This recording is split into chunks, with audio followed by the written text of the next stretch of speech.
Hi guys, good afternoon and welcome to 21st Century Literature from the Philippines and the World. This subject is for grade 12 incoming grade 12 GAS students. Um, they were my former students in our world religion. The Without further ado, let's start. But for this class, since 21st century is actually divided into two, the first part is Philippine literature and the second part is the world literature. We will tackle first the Philippine literature before the other one. And since we are talking about Philippine literature, I will be explaining it in Filipino language. Siguro kasi mas maiintindihan ng mga estudyante ko kung um, Tagalog yung pag-explain. For this is for week 1. The first thing that we will be doing today is to define what is literature. Literature came from a Latin word which literally means an acquaintance with letters. Ibig sabihin, ito yung mga nailimbag o ito yung mga literatura na gumagamit ng letra. Alright.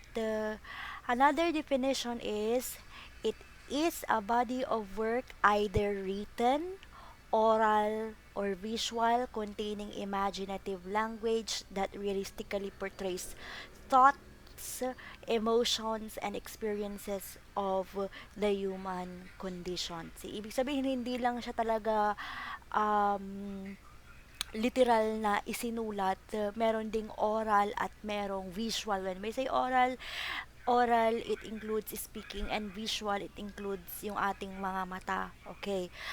When it comes to Webster, Webster defines literature as anything that is printed as long as it's related to the ideas and feelings of people, whether it's true or just a product of one's imagination. So when it comes to literature, we actually express, for example, bigyan ko kayo ng example, yung poem, you can express your feelings out of it. And a poem is actually a written work. That's why it's considered as part of literature. Okay.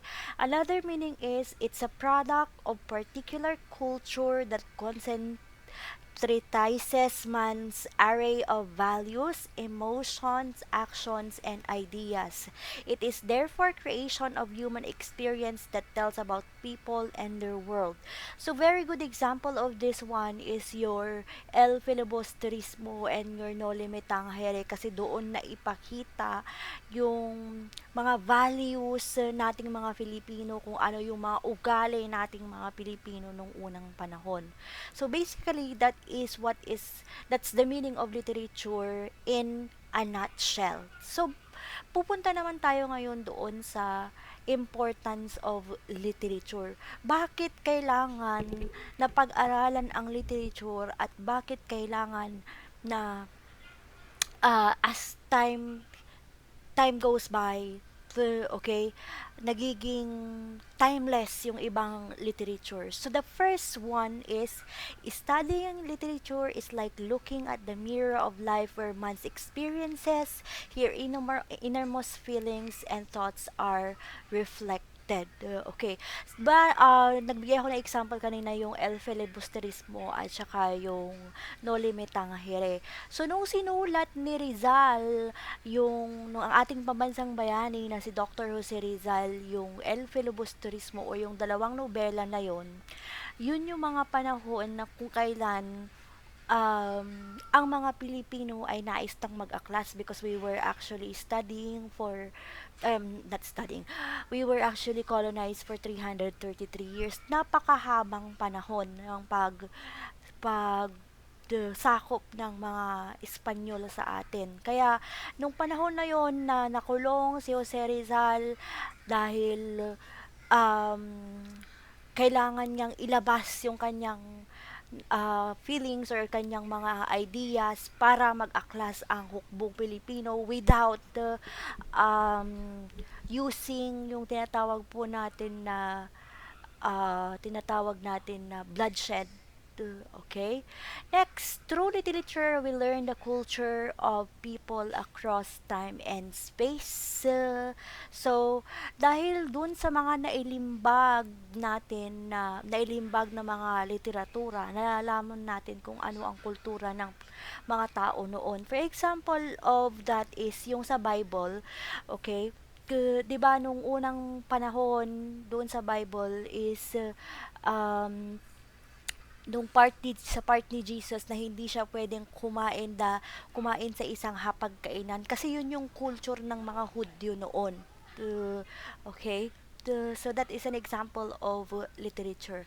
Another importance is through literature, we understand not only the past life of nation but also its present. Literature, we learn the nature of culture of people across time and space. Parang naulit ito kanina, but for example, what we have right now, yung mga ugali natin na mga Pilipino, example, very one good example of that is yung pagiging manyana habit natin na kung saan pinagpapaliban natin yung mga ginagawa natin that is actually namana natin sa ating mga Kastila, mga ninuno ay mga not ninuno but mga Kastila. Example din yung pagsusugal at yung ating crab mentality. So, why is it that it's in our blood at this time kasi yun yung culture, kasi yun yung culture na naipamana sa atin ng mga Espanyol nung unang panahon. Okay? Another, if you want to learn about, for example, halimbawa yung Japan, gusto mong matutunan kung ano yung kanyang culture, ano yung mga pwede at hindi, then you can also read literature and through it, nalalaman mo kung ano ba yung way of living ng mga tao na malayo sa atin. Alright? So, yun yung apat na importansya ng literature. Now, we go to literary standards. Pag sinabi nating literary standards, ito yung mga characteristics na dapat kasama or characteristic na dapat napoposes or dapat na meron ang isang literature para magpatawag siya talagang literatura o under literature. Okay, so one is universality. Great literature is timeless and timely. So, example of this one is yung pelikula na Titanic. Okay, 'di ba napaka iconic kasi nga. Alright, nung last year, nung wala pa tayong pandemic and you were my students, there was a time na pinalabas siya sa TV and nagtrending siya sa lahat ng social media. See, Titanic, when the Titanic was showed in the cinema, I was very little. Wala pa ata akong ano nun, wala pa ata akong 12 years old nung time na pinanood yung literature. Pero, 'di ba, as time goes by, that was actually about 15 years ago or 20 years ago, meron pa rin siya until now. Or example, yung mga works ng ating greatest poet who is Shakespeare. Okay, 'di ba? Hanggang ngayon siya yung pa rin yung tinaguriang greatest poet of all time kasi yung mga work niya until now meron pa rin siya, timeless. Pag sabi nating timeless, okay, forever relevant, it appeared to anyone and all, anytime, anywhere, because it deals with elemental feelings, fundamental truths, and universal conditions. So may mga literature tayo na nag-a-appeal talaga or talagang merong impact sa atin. Kasi, um, natatouch niya yung feelings natin, okay? There, sometimes when you watch a movie, because that is also considered as, kasi di ba visual, sabi natin kanina, considered as literature. Sometimes pag nanonood ka ng movie and, for example, yung mga inspirational ng movie, okay? Sometimes if you are very down and then you watch a certain movie, you take a line from that movie and it it is coming, or it will become as your source of strength. Kasi natatouch yung feelings mo, natatouch yung idea mo, or yung kumbaga nagkakaroon ng great impact sa'yo. Alright? Next is artistry. This is the quality that appeals to our sense of beauty, from the word artist, from the word artistic. So, ang literature hindi lang basta-basta na ginawa, sinulat. It should have artistic way. So, magtagal po siya at talagang babasahin ng tao. Next, intellectual value. A literary works stimulates thought. It enriches our mental life by making us realize fundamental truths about life and human nature. So, for example ng mga ito is yung mga kwento. Kasi doon sa mga kwento or yung mga short stories, doon natin nalalaman kung tama ba yung action ng isang tao, ano ba yung tingin ng isang tao sa buhay, at bakit ba ganito yung nature ng tao. So that's what we call intellectual value. Next, permanence. A great work of literature endures. It can be read again and again, as reading gives fresh delight and new ideas and opens a new world of meaning and experiences. Its appeal is lasting. Okay. Example nito yung Harry Potter. Okay. Kung nabasa nyo na yung Harry Potter, it's very different from the movie. Kapag babasahin mo yung Harry Potter, talagang mahuhu ka, kasi the Harry Potter will really describe you what happened, what is happening in the story, and bakit ganito, bakit ganyan yung nangyayari doon sa story. So, yun yung example na hanggang ngayon, elementary pa po ako nung sumikat ang Harry Potter. But until now, it's being read by generations and generations. Kumbaga, bakit siya nag-appeal sa next generation? It's because the work is actually a great work. Pag sinabi natin great work, then until the next and next and next generation, yung kanyang impact or yung kanyang tinatawag na influence, kumbaga. Okay, so that's what we call permanence. And let's go to style. This is the peculiar way in which writer his life forms his ideas and expresses them. Pag sinabi natin yung peculiar, kakaiba.